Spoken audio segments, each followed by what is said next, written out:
जय श्री राधे। पूज्य श्री सद्गुरुदेव भगवान के चरणों में प्रणाम।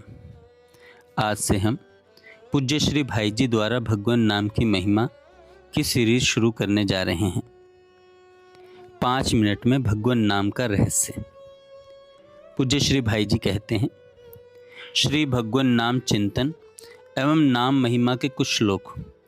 भगवान का नाम भगवान का ही अभिन्न स्वरूप है और वह भगवान की ही शक्ति से भगवान से भी अधिक शक्तिशाली और ऐश्वर्यवान है।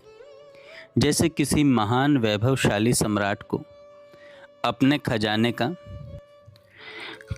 का पता नहीं होता, इसी प्रकार नामी भगवान भी अपने नाम की अनंत गुणावलियों का पता रखना नहीं चाहते। यह भी उनका एक महान गुण है। भगवान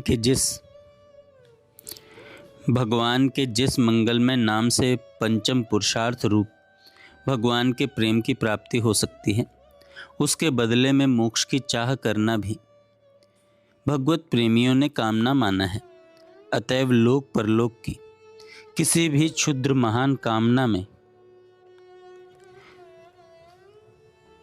नाम का प्रयोग करना एक प्रकार से अविवेक या मूर्खता ही है। लोक परलोक के जो भोग हैं सभी दुख योनि और विनाशी हैं। ऐसे मधुर विष रूप विषयों की चाह करना और नाम के बदले में उन्हें चाहना महान मूर्खता है। गोस्वामी तुलसीदास जी कहते हैं, तुलसीदास हरि नाम सुधा तजी, सठ हठी पियत विषय विष मांगी। अतः बुद्धिमान और अपना यथार्थ कल्याण चाहने वाले पुरुष का यही कर्तव्य है कि वह अपने जीवन को भगवान नाम में बना दे और नाम के फलस्वरूप उत्तरोत्तर बढ़ती हुई नाम निष्ठा की ही कामना करें। यही नाम का आदर है और इसी भाव से भगवान के नाम का सेवन भी करना चाहिए। परंतु जब तक यह भाव जागृत न हो तब तक किसी भी भाव से किसी भी सत्कामना को लेकर नाम का आश्रय लेने में कोई आपत्ति नहीं है। ऐसा करना मूर्खता होने पर भी पाप नहीं है, वरम कर्तव्य है।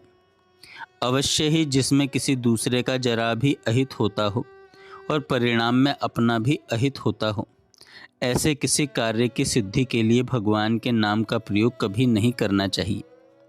जब तक भगवान के नाम में रति न पैदा हो जाए तब तक रुचि के साथ भगवान का नाम लेना चाहिए, और जब तक रुचि न पैदा हो तब तक भगवान के नाम का अभ्यास करना चाहिए, और अभ्यास की दृढ़ता न होने तक अमोघ औषधि यानी दवाई के रूप में भगवान का नाम लेना चाहिए।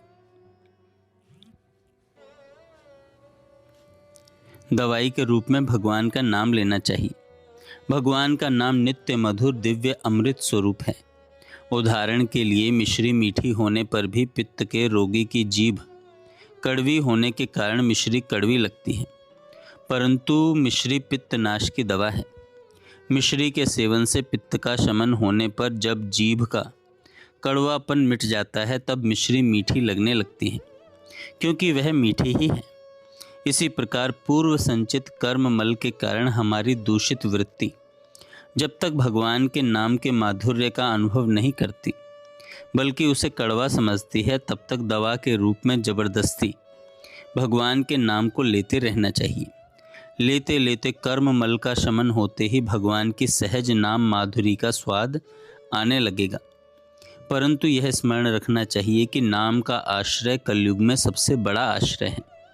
इस एक ही आश्रय से सर्वांगीण पूर्ण सफलता प्राप्त हो सकती है। अतएव नित्य निरंतर नाम का सेवन करना चाहिए, और जहाँ तक बने नाम का सेवन नाम प्रेम की वृद्धि के लिए ही करना चाहिए, किसी भी लौकिक पारलौकिक इच्छा की पूर्ति के लिए नहीं। नाम का फल अचिंत्य है और अमूल्य है। उनकी वास्तविकता पर ध्यान न देकर उसमें भरे वास्तविक सत्य को ग्रहण करना चाहिए। नाम का जप मानसिक, उपांशु और वाचक तीनों तरह से हो सकता है। नाम जप में जितनी सूक्ष्मता हो उतना ही वह श्रेष्ठ है, पर नाम कीर्तन में जितना ही वाणी का स्पष्ट उच्चारण और उद्घोष होता है उतना ही श्रेष्ठ है। अपनी अपनी स्थिति और रुचि के अनुसार जप कीर्तन करना चाहिए। भगवान के सभी नाम समान महत्व रखते हैं। किसी भी नाम में ऊंच नीच का भाव न रखकर अपने लिए जो भी नाम विशेष प्रीतिकर और रुचिकर जान पड़े उसी का जप कीर्तन करना चाहिए। यद्यपि समस्त भगवान नामों की महिमा समान ही है, तथापि जो नाम अपने को प्रिय है उनके कीर्तन से अनायास ही अपने अभीष्ट मनोरथ की सिद्धि हो जाती है। विभिन्न रुचि वाले लोगों का क्रमशः सभी नामों में प्रेम संभव हो जाता है, फिर वे सभी नाम उन्हें प्रिय हो जाते हैं। जय श्री राधे। आगे हम कल सुने।